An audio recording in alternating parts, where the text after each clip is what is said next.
Begitu juga di kelas anak laki-laki gitu. Di kelas anak laki-laki saya membicarakan soal mimpi basah soal namanya. Walaupun sambil saya mikir ya gitu, gimana saya ngomongnya mimpi basah saya nggak pernah ngalamin gitu.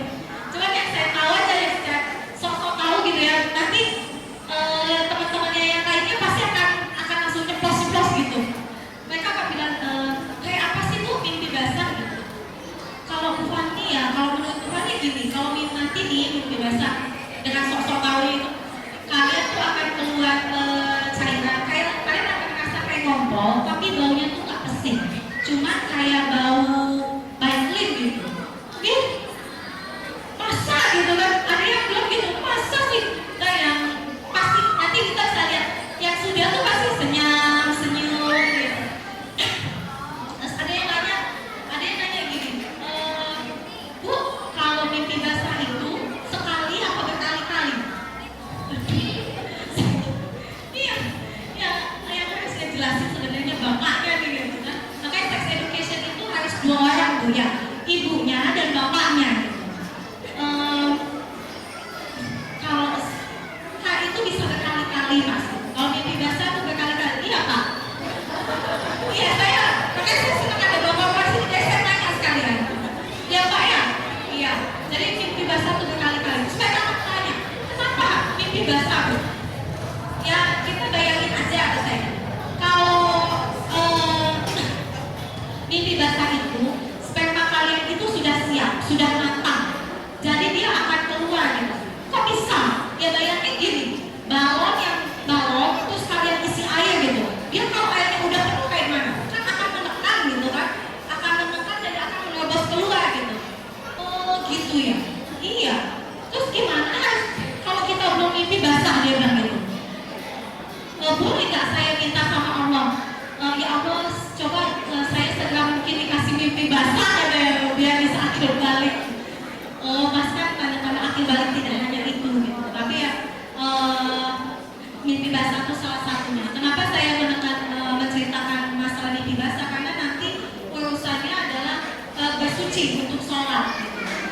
Bersuci untuk sholat. Karena ada sebagian anak yang berpikir itu nggak perlu mandi, orang yang keluar kan kayak pipis gitu. Yang keluar tuh kayak pipis, kenapa harus mandi? Nah itu yang kenapa saya tekankan. Dan ternyata keingintahuan itulah yang bisa mendorong anak-anak untuk cari di bangku di internet itu untuk jawaban ini. Ya kalau mereka mendapat jawabannya yang pas. Kalau tidak, kacau. Ada contoh yang gini. Ada anak pernah ketemu ada anak tiba-tiba lagi garuk di depan ini ya. Ini nggak apa-apa ya, saya ngomong cerita ini karena memang karena saya ada di SMP dan pengalamannya memang prakteknya kayak gini gitu. Di SMP kok garuk di depan kelas. Setelah diajak ngomong, kenapa Mas? Gatel Bu, gatel apa? Rambutnya mau apa lagi gitu loh. Dan dia ngomongnya dengan wajah yang nggak termasuk untuk mono gitu. Dia ngomong biasa gitu. Dan itu kan normal sebenarnya kan. Sampai akhirnya kita cerita. Dia cerita temannya si Fani Albana ya, temannya apa? Ada loh Bu temanku yang umur apa Mas?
gambar, nggak cuma mau gambar aja. Kenapa Kak? Diam aja. Terus saya lihat, terus saya tanya gitu, kenapa Kak? Mau yang masnya mau yang seperti ini kan? Terus kenapa? Udah disunat kan? Udah. Nah terus berubah. Belum tumbuh aku tuh belum. Masih kayak waktu disunat. Iya, terus gimana? Mau tumbuh kayak gitu gitu loh. Jadi itu anak cowok waktu itu dia kelas 7. Jadi ternyata anak cowok juga mengalami kecemasan itu gitu. Kalau kita tidak mengawal mereka dengan baik. Dan setelah nanti kalau sudah melewati itu mereka sudah terbiasa ya.